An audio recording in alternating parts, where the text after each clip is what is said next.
서울에서 공부를 하고 목회한 기간이 제가 살아온 인생의 반이 가까워지고 있습니다.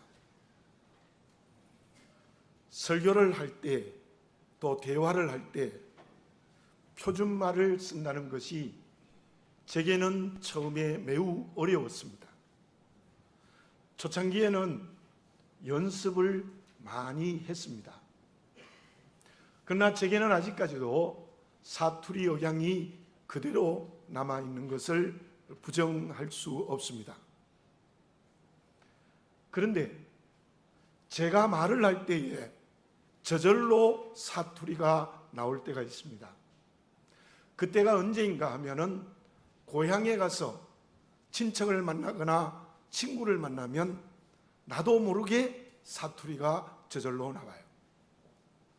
서울에서 가끔 초등학교 동창을 만나거나 고향 친구를 만나도 아주 원색적인 사투리가 제 입에서 그대로 나오는 것입니다. 여러분에게 제가 몇 가지 소개를 해드릴게요. 제가 사는 지방의 사투리는 아주 경제적인 말입니다. 모르나라는 말을 모나 이렇게, 알았나라는 말을 아나 이렇게. 그리고 여러분들 한번 물어보겠습니다. 백지로라는 말이 무슨 말인지 아시겠어요? 아마 아시는 분도 있겠지만 거의 모르실 거예요. 괜히라는 말인데 그것도 저도 모르게 할 때가 있습니다. 심지어 만대일을 전자서 그러면 무슨 뜻인지 모르시겠죠. 그 말은요 아주 좋은 말입니다. 저 높은 곳을 향해서 라는 그런 뜻입니다. 그리고 우리 부목사님하고 우리 교역자들이 가끔 이제 점심 식사를 같이 할 때가 있는데, 한 번은 어떤 아주머니가 아주 진한 사투리를 했어요. 그랬더니 우리 김윤기 목사님이 아주 자기 지방 사투리를 또 진하게 했습니다. 그랬더니 금방 그 식사하는 자리가 아주 화기애애하고 정겨워지기도 했던 것입니다. 표준말을 쓰다가도 고향에 가면 사투리가 나옵니다. 고향 사람을 만나면 사투리가 나와요. 왜 그렇습니까? 사람이 살아가는 데는 장소의 영향을 받게 되어 있습니다.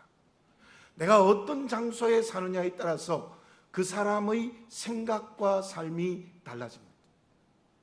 또한 어떤 장소에서 누구와 함께 사느냐에 따라서도 인생의 길이 전혀 달라지는 것입니다. 신앙을 가진 정신과 의사인 폴 투니어라는 사람이 장소의 심리학이라는 책을 썼는데요, 그 책의 중심 내용이 무엇인가 하면은 사람이 어떤 장소에 사느냐에 따라서 이러한 인격이 될 수도 있고 저러한 인격이 될 수도 있다는 내용이 중심 내용입니다.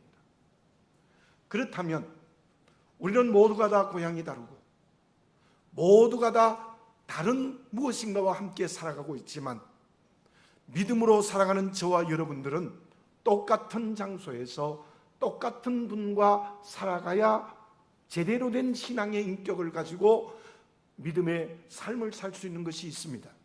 그것이 무엇입니까? 예수님께서 공생애를 시작하면서 제일 처음으로 하신 말씀이 마가복음 1장 15절입니다. 때가 찼고 하나님의 나라가 가까웠으니 회개하고 복음을 믿으라. 또 마태는 회개하라, 하나님의 나라가 가까웠느니라 이렇게 표현을 했습니다. 예수님의 공생애는 3년이 채 되지 않는 짧은 기간이었지만 그 사역의 중심은 하나님의 나라였습니다. 그렇다면 저와 여러분들의 삶의 장소는 어디여야 되겠습니까? 전라도, 경상도, 충청도, 강원도, 서울, 이북이 아니라 우리의 삶의 장소는 하나님의 나라가 되어야 합니다. 그리고 그 하나님의 나라에서 언제나 예수님과 함께 해야 됩니다. 그때 우리는 바른 신앙의 인격과 삶을 살아갈 수가 있습니다. 하나님의 나라가 아닌 다른 나라에 살면 안 됩니다. 주님이 아닌 다른 사람이나 가치가 주인이 되거나 주인이 되어 함께하면 바른 신앙의 인격과 삶의 걸음을 걸을 수가 없습니다. 사도 요한을 봅시다. 그는 복음을 증거하다가 반모섬에 정배를 갔습니다. 성지순례를 하는 분들은 반모섬에 갔다 오신 분들도 계실 거예요. 근데 그곳은 2000년 전에 대개의 학자들의 견해로서는 무인도였다고 하고 또 광산이 있었다라고 말하는 학자들도 있습니다. 어쨌든 그 귀양간 반모섬은 매우 고통스러운 장소였습니다. 아마 견디기 어려운 귀양의 장소였습니다. 그런데 사도 요한은 그 고통의 귀양의 장소가 고통의 자리가 아니라 하나님의 나라였습니다. 주님과 함께하여 깊이 기도드렸습니다. 그때 하나님은 하나님의 나라가 되어 주님과 함께 깊이 기도하는 사도 요한에게 마지막 때에 되어질 일들을 영화처럼 보여주신 것입니다. 그것이 오늘 우리에게 생명의 말씀인 요한계시록입니다. 헤롯 왕을 보십시오. 그런 동방박사들에게 이런 말을 합니다. 그 사람이 메시아이면 나도 가서 경배할 수 있도록 나에게 알려달라고 했습니다. 그렇게 말하는 이유가 무엇이었습니까? 그 이유는 예수님을 죽이려고 했기 때문이었습니다. 왜 헤롯이 그렇습니까? 헤롯의 마음과 삶은 하나님의 나라가 아닙니다. 권력의 나라였습니다. 그는 언제나 자기의 이권이라는 것에 붙잡혀 살아갔던 사람이 헤롯 왕이었습니다. 오늘 이 시간 우리가 하나님 앞에 예배를 드리면서 나는 어떻습니까? 내 마음과 삶의 자리가 하나님의 나라가 되어 있습니까? 그래서 언제나 주님과 함께 있습니까? 그렇다면 신앙의 바른 인격과 삶의 걸음을 걷는다고 말할 수 있습니다. 어떤 이기적인 나라가 되어 있지 않습니까? 혹은 다른 세상의 것이 나와 함께하고 있지 않습니까? 그래서 지위나 물질이나 자녀나 건강이 내 인생의 주인이 되어 있지 않습니까? 그렇다면 우리의 믿음은 병들게 되어져 있다는 사실입니다. 저와 여러분, 우리의 마음과 삶의 자리가 하나님의 나라가 되어지시기 바라겠습니다. 그리고 언제나 주님과 함께 살아가시기를 바라겠습니다. 그 사람이 바른 신앙의 인격과 제대로 된 삶의 걸음을 걷는 그리스도인이 될 수 있을 것입니다. 그러면 삶의 자리가 하나님의 나라가 되고 주님만이 주인이 되시는 인격과 삶은 어디에서 이루어지는 것입니까? 알렉시 헤일리가 쓴 뿌리라는 소설이 있습니다. 영화로도 나왔습니다. 아프리카에서 짐승처럼 미국으로 잡혀와서 노예로 일을 했습니다. 그런데 그들에게는 아프리카라는 고향의 뿌리가 있다는 것입니다. 우리는 짐승이 아니라 인간으로서의 뿌리가 있다고 강변하는 것이 그 소설의 중심입니다. 우리에게도 성씨가 있습니다. 박씨, 강씨, 정씨, 김씨 여러 성이 있습니다. 그 성은 무엇을 말하는 겁니까? 혈통적인 뿌리를 말하는 것입니다. 저는 의성김가입니다. 신라의 마지막 왕인 경순왕의 넷째 아들이 의성군입니다. 그래서 저는 그분의 자손이라는 뿌리가 저에게 있습니다. 저만이겠습니까?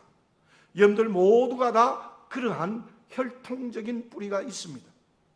유교적인 전통에서는 그 뿌리를 가장 소중한 것으로 여기고 있지 않습니까? 그렇다면 우리의 인격과 삶이 하나님의 나라가 되고 주님과 함께 살아갈 수 있는 뿌리는 무엇입니까? 그것은 바로 오늘 읽은 창세기 1장 1절입니다. 태초에 하나님이 천지를 창조하시니라. 그 말씀이 가장 첫 말씀이며 하나님을 믿는 저와 여러분들의 뿌리입니다. 무슨 뜻입니까? 그 태초에 하나님이 천지를 창조하시라는 말씀을 믿으면 우리는 두 가지 고백이 필요합니다. 먼저 나는 하나님의 피조물이라는 것입니다. 내가 이 세상에 태어나는 것은 물론 부모님에 의해서 태어났습니다. 그러나 우리의 첫 조상이 아담과 하와예요. 그 아담과 하와는 하나님께서 흙으로 뼈로 창조하신 것입니다. 그 자손이 나입니다. 그러므로 저와 여러분들의 가장 첫 번째 뿌리되는 고백이 무엇인가 하면 나는 하나님이 만드셨습니다. 나는 하나님의 피조물입니다. 그 고백이 분명해야 되는 겁니다. 그 고백이 분명하지 않으면 우리는 하나님의 나라의 삶도 하나님의 나라의 인격도 주님과 함께 살 수 있는 길이 없습니다. 또 하나는 하나님께서 이 말씀 이후에 엿새 동안 세상의 모든 것을 창조하셨는데 왜 엿새 동안 세상의 모든 것을 창조하셨을까요? 그리고 마지막에 사람을 만드셨습니다. 하나님의 형상을 따라 만들었습니다. 그 이유가 무엇입니까? 우리가 생각해 보십시오. 만약에 엿새 동안 이 세상의 모든 것이 만들어지지 않으면 인간은 이 세상에 살아갈 수가 없습니다. 하나님께서 빛을 만드시고 하늘과 바다와 땅을 만드셨습니다. 숲을 만드시고 해달 별을 만드셨습니다. 물고기와 새와 육축을 창조하셨습니다. 공기와 물을 만드셨고 숲을 만드셨습니다. 왜 그 모든 것을 만드셨을까요? 사람을 살 수 있게 하기 위해서. 사람이 그 자연에서 행복하게 살 수 있기 위하여 하나님은 엿새 동안 모든 것을 만드셨다는 거예요. 그렇다면 우리의 그 창조에 대한 창조신앙의 신앙 고백이 무엇입니까? 이 세상의 모든 것, 이 세상의 모든 자연은 나를 위하여 만드신 겁니다. 아주 소극적으로 말씀드리면 하나님께서 내가 살아 움직이기 위해서 온 땅을 정복하고 지배하고 다스리고 정말 생육하고 번성할 수 있도록 하나님께서 나를 위하여 온 세상과 온 자연을 창조하신 사랑의 은혜입니다. 누가 하나님 나라가 삶의 자리가 되고 예수님이 주인된 사람입니까? 그것은 나는 하나님의 창조하신 피조물입니다. 나를 위하여 이 세상의 모든 것을 만들었습니다 라는 이 두 가지의 신앙의 고백이 뿌리처럼 분명할 때 우리는 그렇게 살아가고 그러한 인격을 가질 수 있습니다. 다시 말씀드리면 창조신앙이 분명해야 됩니다. 이 창조신앙의 뿌리가 없으면 우리는 하나님의 나라의 삶과 주님과 함께 살아갈 수가 없다는 것입니다. 그렇다면 그 크신 은혜와 사랑 앞에서 우리는 어떻게 해야 될까요? 자녀이면 부모의 낳아주시고 길러주신 은혜에 당연히 감사하고 효도해야 됩니다. 낳아주시고 길러주신 은혜를 갚아나갈 때 그 자녀가 제대로 된 자녀일 수 있을 것입니다. 저와 여러분들 생각해 보십시오. 하나님이 나를 만드셨다. 하나님께서 이 세상의 모든 것 자연은 나를 위하여 만드신 사랑의 은혜이다. 얼마나 큰 사랑이고 얼마나 큰 은혜입니까? 그 하나님의 은혜가 없으면 오늘의 나는 없습니다. 그 하나님의 사랑의 손길이 없으면 우리는 한순간도 살 수 없습니다. 그러므로 우리가 이 두 가지의 신앙의 고백이 있다면 하나님의 나라의 삶, 또 주님과 함께 한다는 것이 실제로 무엇이겠습니까? 지금 우리는 예년에 없던 폭염에 시달리고 있습니다. 111년 만에 더위라는 보도를 우리는 듣고 있습니다.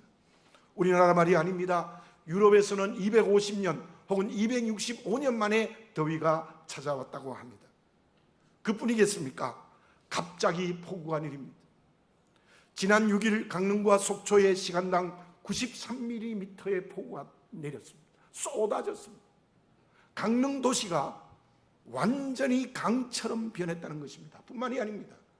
유럽의 어떤 지역에는 빙하가 갑자기 많이 녹아서 검은 물이 계곡에 흘러 넘쳐서 엄청난 인명과 재산의 피해를 당하고 있다고 합니다. 지구가 뜨거워지고 물난리가 계속 나고 있습니다. 그 이유가 무엇입니까? 저는 과학자도 아니고 기상 전문가도 아닙니다. 그러나 하나님 앞에 기도드리는 목사입니다. 기도드리는 목사로서 알 수 있는 것이 있습니다. 한마디로 말씀드리면 하나님이 나를 만드시고 하나님께서 나를 위하신 은혜의 사랑으로 온 세상과 자연을 만들었다는 그 은혜를 망각하고 있기 때문에 이러한 기상이변이 생기는 것입니다. 오늘 우리에게 주시는 하나님의 음성을 들으시기 바랍니다. 하나님의 은혜를 은혜되게 해야 합니다. 하나님의 사랑을 성령으로 체험해야 됩니다. 그래서 그 사랑의 은혜를 갚아나가는 믿음의 선택을 해야 되는 겁니다. 그것이 무엇입니까? 가장 먼저 하나님이 나를 만드시고 세상이 이 모두 나를 위하여 창조하신 믿음이 있다면 그 하나님을 경외해야 됩니다. 그 하나님을 두려워해야 됩니다. 지금 일어나는 기상이변은, 저는 과학자도 아니고 기상 전문가도 아니지만 분명한 것은 하나님을 두려워하지 않는 죄 때문입니다. 나의 전인격이 하나님 아버지를 경외해야 합니다. 나의 행동 하나하나가 하나님을 두려워하는 삶이어야 된다는 것입니다. 그런데 하나님을 경외하지 않는 인격과 삶이 되어버렸습니다. 그래서 말씀과 반대되는 청개구리 신앙의 길을 걸어가고 있지는 않습니까? 하나님은 방주를 만들려고 하는데 세속적 쾌락을 걸어가는데 중독되어 있습니다. 말씀의 반대편에 서서 자기의 바벨탑을 쌓는데 정신이 없습니다. 우상을 섬기지 말라고 하는데 온갖 것으로 우상을 삼가 섬기고 있습니다. 더 나아가 하나님의 말씀대로 증거하는 선지자들을 핍박하고 심지어 죽이기까지 합니다. 나는 어떻습니까? 진정 하나님을 경외해야 됩니다. 하나님을 두려워하는 삶을 살아야 합니다. 그 사람이 하나님의 창조하심과 온 세상이 나를 위하여 지으셨다는 믿음을 가진 그리스도인입니다. 우리는 입으로는 하나님이 나를 만드셨습니다. 우리가 말로는 하나님께서 이 세상과 자연을 나를 위하여 만드셨습니다 하면서 하나님 두려워하지 않습니다. 멋대로 삽니다. 자기 바벨탑 쌓는데 정신없어요. 우상 섬기는데 정신없어요. 영적으로 잘못되어집니다. 우리는 진정 하나님의 나라를 이루고 주님과 함께 사는, 나는 하나님의 피조물입니다, 온 세상과 자연을 하나님께서 나를 위하여 만들었다는 창조신앙이 있다면 우리는 하나님을 경외해야 되는 것입니다. 그런 영적인 부분과 함께 아주 작은 구체적인 실천도 해야 됩니다. 그것은 하나님의 창조하신 자연을 보호하고 관리하는 책임이 우리에게 있습니다. 그 책임을 감당하지 않기 때문에 이렇게 세계적인 기상이변이 일어나고 있습니다. 저 북유럽에 있는 노르웨이에는 이 산악지대여서 터널이 1000개 이상 있어요. 그 중에 제일 긴 터널이 라르달 터널이라는 것인데 24.5km로 아마 육상에 있는 터널 중에 세계에서 가장 길다고 합니다.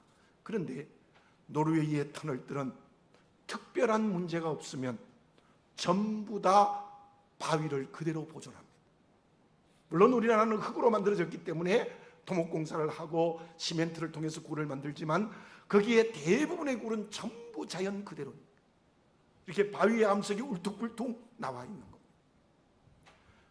그 터널을 만들 때마다 자연을 가능하면 훼손하지 않겠다는 생각을 하고 그 터널을 뚫었다는 것입니다.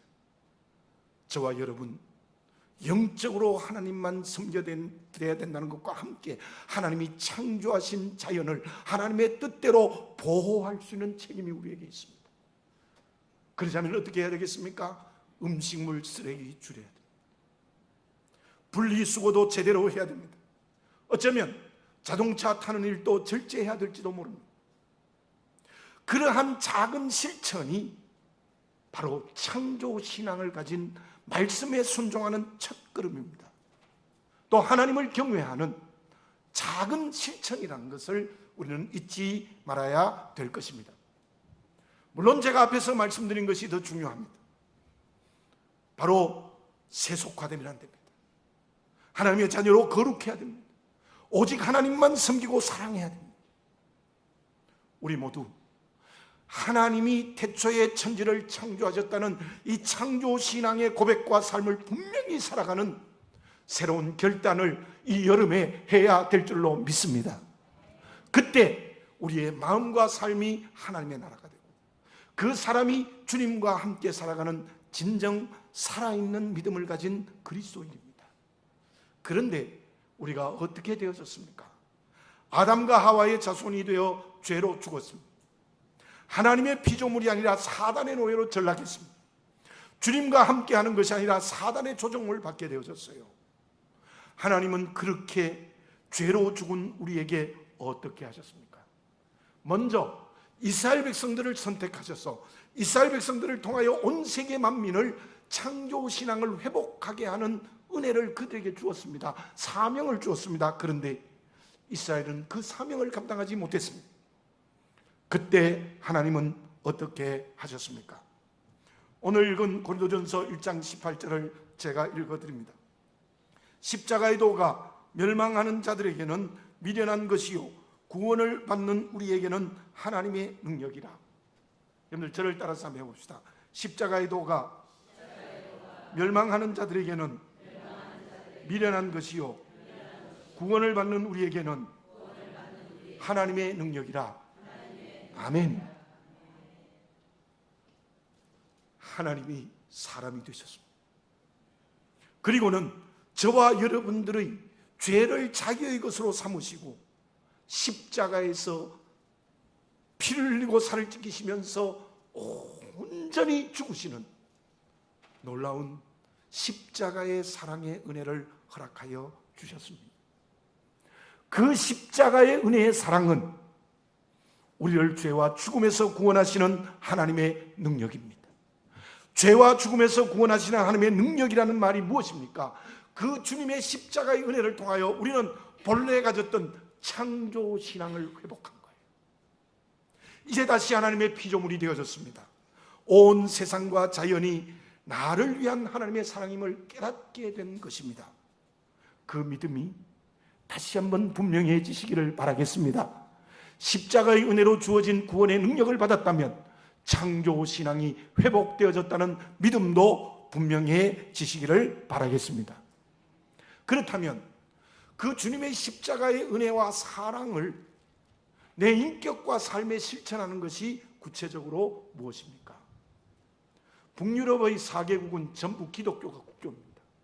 본래는 캐톨릭을 다 가지고 있었는데 독일의 루터가 종교개혁을 함으로 말미암아 그 4개국이 전부 기독교가 국교가 되었어요. 물론 노르웨이는 신앙의 자유 때문에 작년에 국교를 폐지하기는 했지만 대부분의 국민들은 개신교 신앙을 가지고 있습니다. 그들에게 우리가 배워야 될 점도 있고 그들이 우리 한국교회 신앙인들에게 배워야 될 점도 있습니다. 그런데 그들은 생활 속에 십자가의 신앙을 실천하고 있습니다. 우리가 배워야 될 점, 그들에게 무엇이 있느냐 하면 얀테의 법칙이 있습니다. 그 10가지인데요 제가 소개해 드리겠습니다. 스스로 특별하다고 생각하지 말 것, 다른 사람보다 더 좋다고 생각하지 말 것, 더 똑똑하다고 생각하지 말 것, 더 훌륭하다고 상상하지 말 것, 더 많이 알고 있다고 자랑하지 말 것, 더 중요하다고 생각하지 말 것, 모든 것을 잘한다고 생각하지 말 것, 비웃지 말 것, 누가 도와줄 것이라고 생각하지 말 것, 가르치려고 하지 말 것. 이 원칙은 십자가의 신앙 정신이 인격과 삶에 묻어 있습니다. 우리는 쉽게 강자와 약자를 구별해버립니다. 그럴 수 있습니다. 실제적으로 세상에 강자와 약자가 있으니까요. 그러나 우리 하나님을 믿는 그리스도인에게 분명히 해야 될 것이 있습니다. 주님의 십자가의 은혜 앞에 강자 약자 없습니다. 다 죄인입니다. 다 죄인입니다. 십자가의 은혜 앞에 무슨 강자가 있고 무슨 약자가 있습니까? 그럼에도 불구하고 우리는 사회적 잣대로 강자와 약자라는 선을 그어버립니다. 경제적 능력으로, 지식과 지위로, 건강의 기준으로 다 구분해버립니다. 그래서 강하다고 생각하는 사람들은 약자에게서 군림하려고 합니다. 교만해집니다. 그래서 나타난 현상들이 오늘 새로운 말이 생긴 갑질이라는 말일지도 모릅니다. 그것은 십자가의 신앙 정신이 아닙니다. 약자의 논리도 마찬가지입니다. 약자는 언제나 어떻게 생각하느냐 하면 비교하여 열등의식을 가져요. 언제나 피해자라고 생각해요. 그래서 결국은 강자를 나의 적으로 생각해요. 여러분들, 이건요 십자가 정신이 아닙니다. 저와 여러분, 우리는 믿음의 눈을 여시기를 바라겠습니다. 하나님의 자녀가 되는 데는 강자도 약자도 없습니다. 다 하나님의 자녀입니다. 우리는 모두 똑같이 주님의 십자가의 은혜로 하나님의 자녀의 자리를 회복했습니다. 창조신앙을 가졌습니다. 그렇다면 그 십자가의 은혜 앞에서 살아가는 우리들은 강자도 약자도 없어져야 합니다. 어떻게 해야 됩니까? 세상에서 사람들이 나를 강자라고 대하거든 하나님 앞에 얀테의 법칙처럼 겸손해지시기를 바라겠습니다.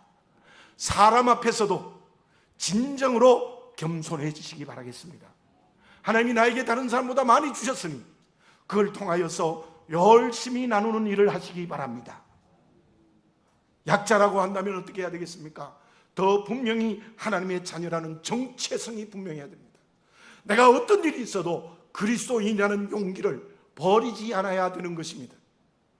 만약에 게을러서 약자가 되어 있다면 부지런한 사람으로 바뀌어야 됩니다. 환경과 관계 때문에 약자가 되었다면 우리는 하나님 앞에 바르게 서는 사람이 되어져야 되는 것입니다.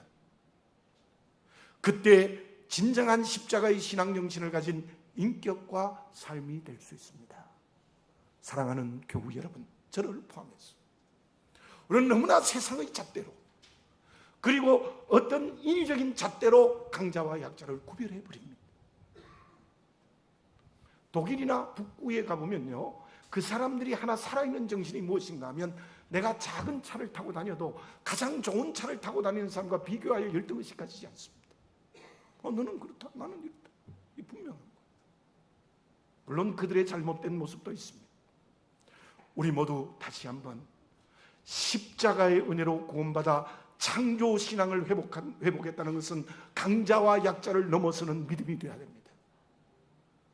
그래서 강자라고 한다면 우리는 더욱더 겸손해지고 약자라고 한다면 더욱더 용기 있는 자가 될 때 그 사람이 진짜 십자가의 은혜로 구원받는 창조신앙의 길을 걸어가는 그리스도인이 되어질 줄로 믿습니다.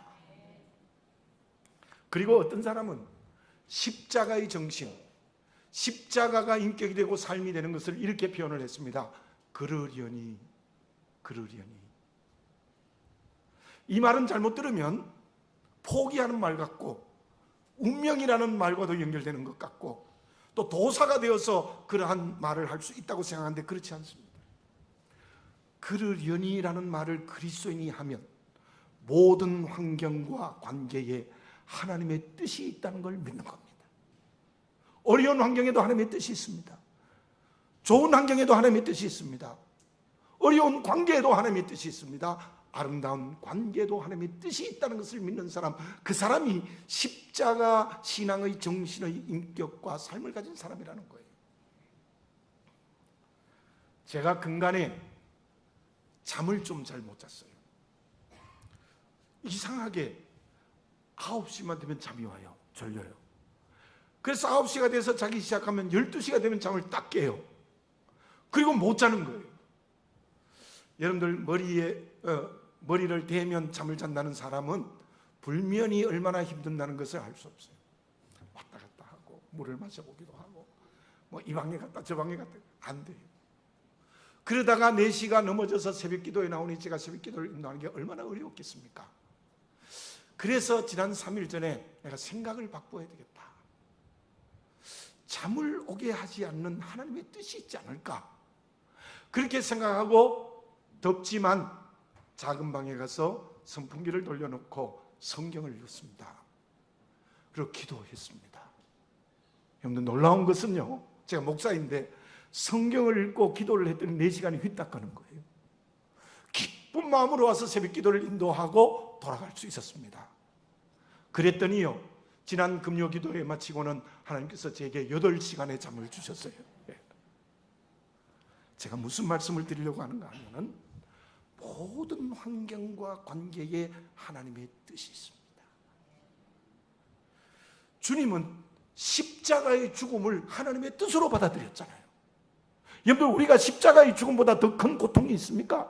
더 큰 고통의 환경 관계가 있습니까? 제가 잠 좀 못 자는 것이 십자가의 고난과 견줄 수 있겠습니까? 견줄 수 없습니다. 주님은 십자가를 하나님의 뜻으로 받아들이고 생명을 바치셨습니다. 그래서 우리 모두가 구원받았습니다. 그러므로 우리는 모든 환경과 관계에 그러려니 하시기를 바라겠습니다. 그때 하나님은 반드시 길을 열어주십니다. 하나님이 제게 8시간의 잠을 주시더라고요. 그것이 십자가의 신앙정신입니다. 누가 하나님의 피조물이며 주님이 함께 하시는 창조신앙을 가진 사람입니까? 강자와 약자를 넘어서는 겸손과 용기가 십자가 정신입니다. 모든 일에 하나님의 뜻이 있다는 믿음을 가지고 살아가는 것이 십자가 정신입니다. 왜 내 삶의 자리가 하나님의 나라가 되지 못합니까? 왜 주님과 함께하지 못합니까?